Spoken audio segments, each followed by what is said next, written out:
Preparing and submitting the correct documentation can make or break your immigration case.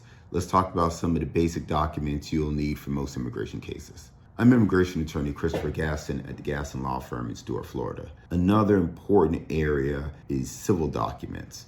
Civil documents, I'm talking about your marriage documents. It may include divorce decrees. Some divorce decrees are listed in judicial documents, like a court record that shows a final dissolution of marriage or divorce or annulment or something like that. And in some cases, in some countries, the civil registry has the information about marriages and divorces. But all of those things need to be certified copies. They need to be accurate. You need to check them to make sure they're accurate. We see this pretty regularly.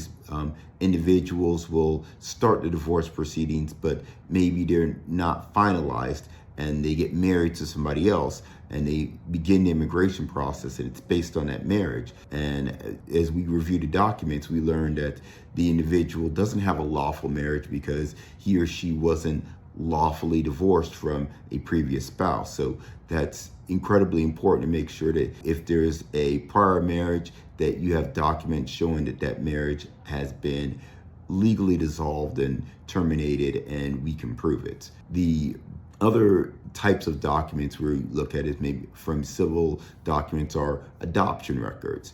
There is an entire process related to adoption for immigration purposes and adoptions that happen in another country by a U.S. citizen adopting a foreign national child may or may not meet the requirements for immigration purposes. So it's important to understand what documentation you'll need from the courts or civil registries to establish that you have a adoption that comports with all of the laws, the international laws, the Hague Convention, if applicable, laws of local jurisdiction where the adoption took place, and the U.S. immigration laws. If you have questions about preparing to come to the United States and what are the things you're going to need, what are the strategies, how to make your plan to prepare for your journey from your goal to come to the United States to realizing your goal to come to the United States, contact my team at the Gaston Law Firm. You can reach us at 772-219-0101, or you can reach us on the web at www.gastonlawfirm.com. At the Gaston Law Firm, we're building American futures.